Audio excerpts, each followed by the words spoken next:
เกียงนั่งแม่ตั้งมานั่งแม่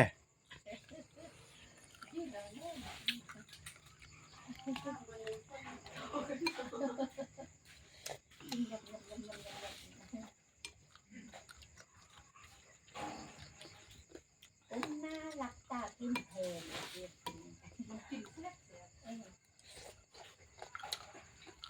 กินข้าวเอาถือกันซื้อเป็นเศษ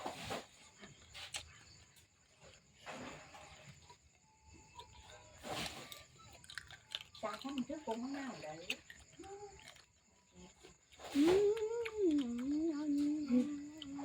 ฝากระดัง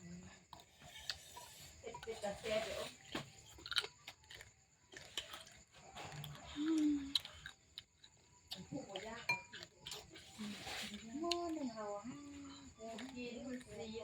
มันไปสร้างหัวอะไรหน่อยบางที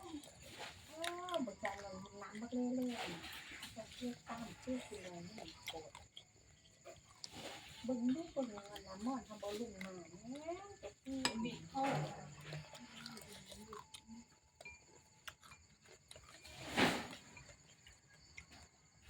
บัวนาตอนนี้มันยุกเตะขึ้นสูงเราตัวแกพี่หัวเล็กเนี่ยดอกยายออกเอาไม้นูออกตกข้างแค่เลยควันนี้ขึ้นเหนือคนมันตาบอดนะมึงน้ำกระซี่แม่เจ็บที่แล้วทั้งหมด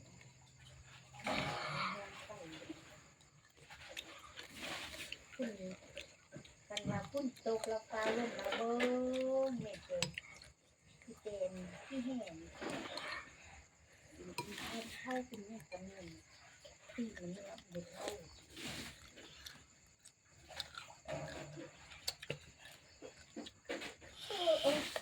ตำมะเขือกินตำมะเขืออร่อยว้ายขี้มุกทางกินดังย่อยพี่น้องเอ้ยแซ่บสุด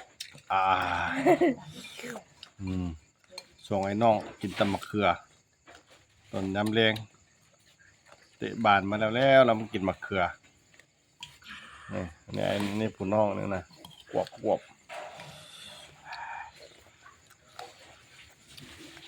สุด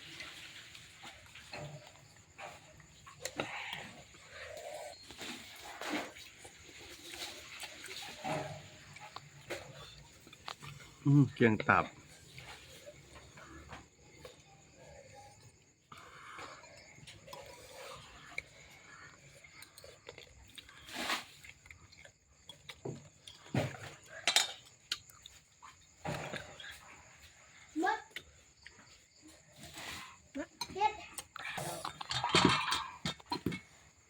กินแล้วไปเมี่ยนไปล่างบ๊ายบายเพื่อนเด้อโอ